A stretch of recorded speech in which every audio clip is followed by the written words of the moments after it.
All right, let's dive in. Today we're going to explore a really powerful mythological fable. It's about a soul's journey, but not to some distant shore. No, this is a voyage deep into the very heart of the unknown that's inside all of us. See, this is way more than just a story. It's really a legend about profound resilience.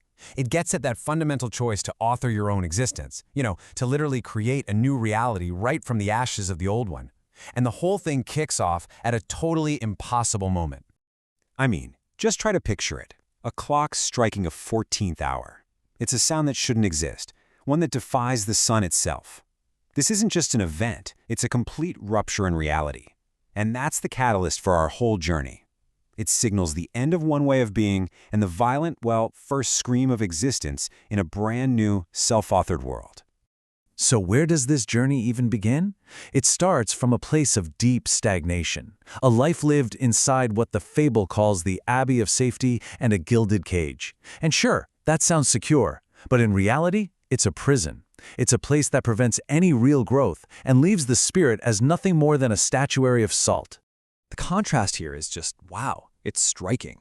On one side, you have this static, kind of lifeless existence, and on the other, a single powerful choice, a sovereign yes to life. And we're not talking about some gentle awakening.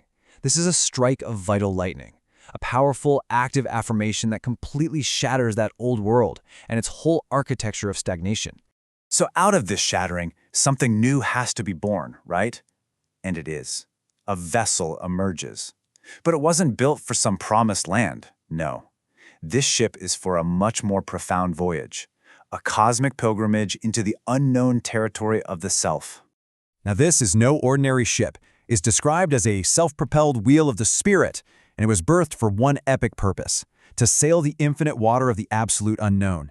It's such a powerful metaphor for the soul's journey into the uncharted, and let's be honest, often terrifying depths of its own psychological underworld.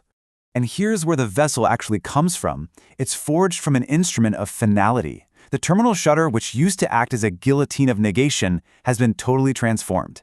Now it's the aperture of a great camera. It's no longer just marking an end. It's capturing the rhythms of a new creation. And that's the crucial point, right? The absolute end has become the ultimate beginning. Of course, a vessel like this needs a crew. But this crew isn't external. They are actually transformed aspects of the soul itself. We're talking about two key archetypes who are going to guide this treacherous journey, the architect and the navigator.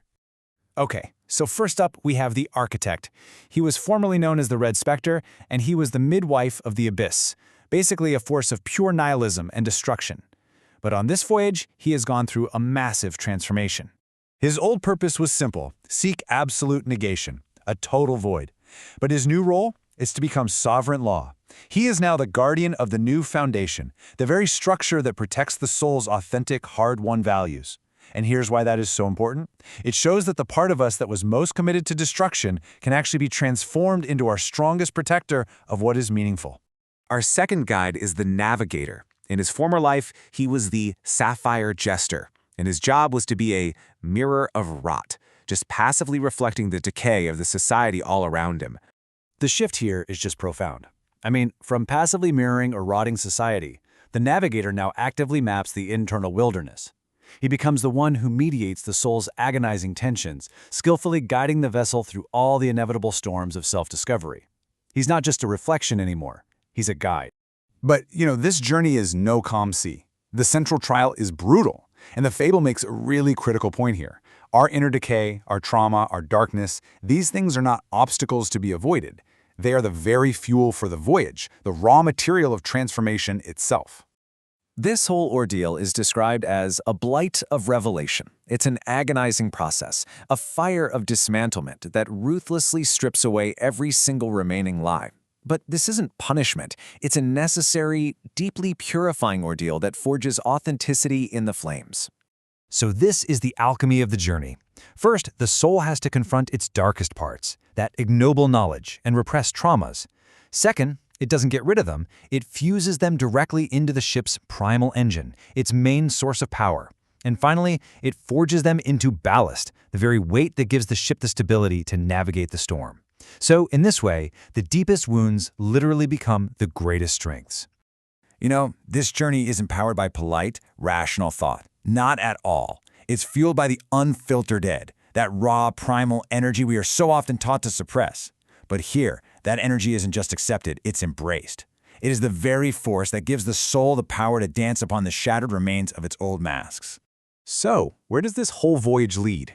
Well, its culmination isn't a physical destination.